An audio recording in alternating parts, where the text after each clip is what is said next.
नमस्कार, सत श्री अकाल, आदाब। मेरा नाम रहबर नवाज है और मैं एग्ज़ाम 30 के माध्यम से लेकर के आया हूँ इतिहास की एक दूसरी बेहतरीन वीडियो। इस वीडियो में हम ये जानेंगे कि भारत के इतिहास का स्वर्ण युग किस काल को कहा जाता है।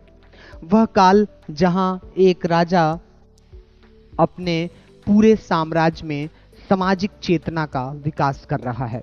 अलग अलग सामाजिक विकास के इंफ्रा पर वह अपना ध्यान दे रहा है। एक ऐसा साम्राज्य जो सांस्कृतिक और धार्मिक चेतना का विकास कर रहा है। एक ऐसी व्यवस्था जिसमें आर्थिक उन्नति ही उन्नति नजर आती है। यह व्यवस्था किसी और साम्राज्य से नहीं बल्कि गुप्त साम्राज्य से संबंधित है। इनका सामाजिक स्तर धीरे धीरे बढ़ता चला गया और इन्होंने सामाजिक व्यवस्था को इतना सुदृढ़ बनाया कि इसमें हर प्रकार के मत मजहब के लोग आसानी से रह सकते थे और व्यापार वाणिज्य कर सकते थे।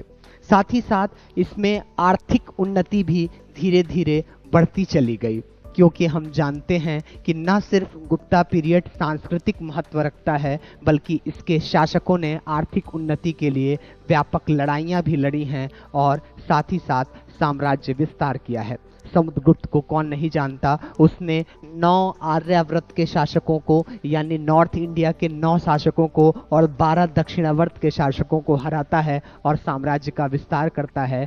भविष्य में स्मिथ नामक इतिहासकार इसे भारत का नेपोलियन कहते हैं, बल्कि होना ये चाहिए था कि नेपोलियन बोनापार्ट को कहा जाना चाहिए था कि ये फ्रांस का समुद्रगुप्त है।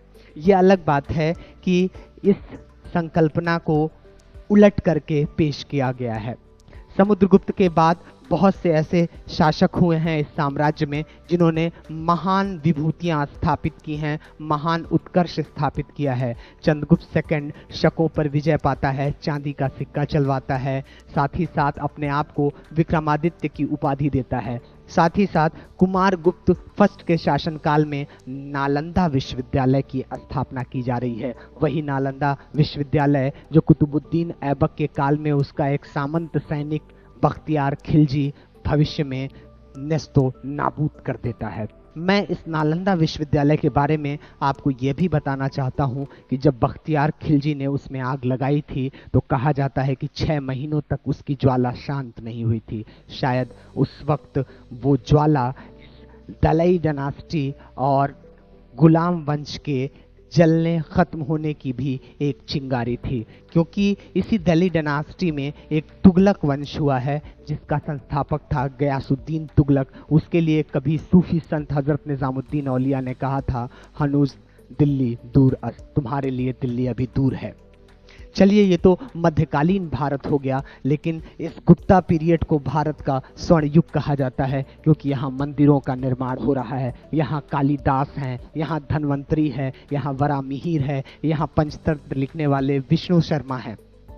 साथ ही साथ इनकी आध्यात्मिक चेतना इतनी विकसित हो गई कि भारत में मंदिर निर्माण का काल शुरू हो गया।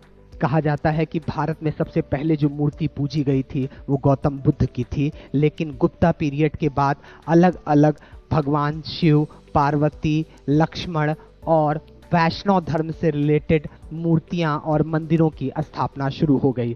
सबसे फेमस और यादगार मंदिर है देवगढ़ का दशावतार टेम्पल।